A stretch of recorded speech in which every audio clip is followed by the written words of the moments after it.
Yes, Kenya. Tamu sana, tamu sana, tamu sana, yes.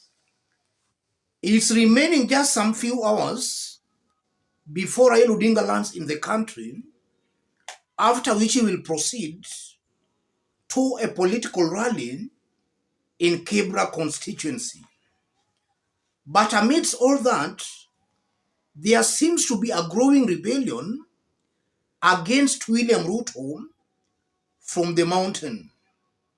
Very close William Ruto allies seems to be in agreement that Ruto is shortchanging them. In this video, I want us to have a look at some remarks made by Alice Wahome, Water CS, Mudhoni, Wamuchomba, Githunguri Member of Parliament, and Edward Muriu, Gatanga Member of Parliament. For their remarks confirms that a growing rebellion against William Ruto is solidifying on the mountain. Let's have a look at the remarks by Alice Wahome. Alice Wahome, Water CS. The request for the reallocation was not made in consultation with the relevant implementing water works development agencies, and my concurrence was also not sought. Wahome here is just complaining that some decisions are being made in her ministry without her involvement. He's seeing things just happening, but she's not being involved. And then if you look at Gathoni Wamuchomba, we feel shortchanged. The promise was broken. President William Ruto pledged to complete all unfinished projects in our region, and we don't understand why this has changed. Wamuchomba is making it very clear that when Ruto was campaigning, he promised to finish unfinished projects on the mountain, but that has changed. In fact, the projects have not been finished, but they have actually been stopped. So she feels that Ruto is shortchanging the mountain. And then Gatanga Member of Parliament, the people of Gatanga are part and parcel of this government. We have equal shares as we overwhelmingly voted for it. We cannot stomach this kind of contempt. We shall go to any level to stop the injustice. All those are just confirmations that the mountain is restless with a William Ruto's presidency. They feel, or the mountain feels, Ruto is not living up to the promises he made to the residents of the mountain. And this is very interesting, coming at a time that William Ruto is under siege from the Azimio Brigade. So Azimio is attacking from one side. The mountain is also opening a new war front. In this video, as usual, I want us to dig deep into this, in which I'll explain the political implications of this sudden sign of a rebellion against Ruto from the mountain. If you are watching us, but you have not yet subscribed, subscribe, give this video a like. Let's proceed. Yes.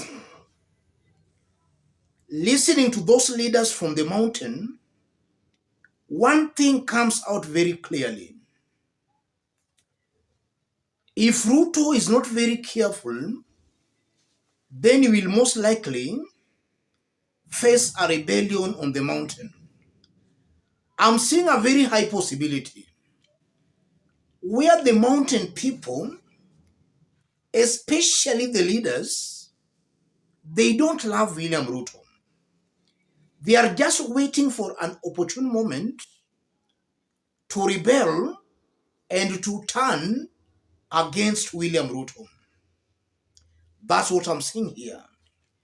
So it might be possible that the ground might have forced a good majority of these leaders to support William Ruto. But their hearts are not with William Ruto. Secondly, it's coming out very clearly that William Ruto is shortchanging the mountain. And I'm saying that because if you look at the recent appointments being made by William Samoei Ruto, when they started naming people in their government, it was a two-community affair, and that's a fact. We were seeing college in Rift Valley and the mountain. But looking at the recent appointments being made in William Ruto's government, the appointments are all going to college in Rift Valley. So it's no longer a two-community affair, but a one-community affair. And William Ruto is doing that without any apology at all. And this is why I've always maintained, and I've always repeated here, that William Ruto's government is bound to fail big time, because Ruto is appointing individuals who are not up to the task. He's just appointing his tribesmen, his friends, and even his relatives in the government. So these individuals being appointed in the government, they'll not take their work seriously, because after all, they know that the appointing authority is their friend or their tribesman. So they won't take their work seriously. That's also something that Kenyans should expect. And this is why I've always maintained this is a government doomed to fail. If you listen to Alice Wahome, she is the cabinet secretary, yes, for water. But things are being done in her ministry without her knowledge. What does that mean? It shows clearly that the cabinet secretaries are just there to be seen. They have no input, they have no influence in their ministries. Decisions are being made somewhere without even them being informed. So that proves beyond any reasonable doubt that the cabinet secretaries are just there to be seen. The government is being run from somewhere. And that's also very unfortunate, because why must Kenyans waste a lot of taxpayers' money paying the cabinet secretaries if they are not there to serve Kenyans? That's also very unfortunate. And if you listen very well to Gathoni wa Muchomba, in fact, when William Ruto was campaigning, he made a lot of promises. And it's very unfortunate, but in the 7 months he has been the president, he has not lived up to his promises. And to see the leaders complain, it just means that the ground has already started rebelling against William Samoei Ruto. So the leaders are just speaking what is on the ground. And this is why I strongly believe William Ruto's government will become very unpopular within a very short period of time. Let me stop it there, ladies and gentlemen. But just as I did indicate when we were starting, if you are watching us but you have not yet subscribed, subscribe, give this video a like.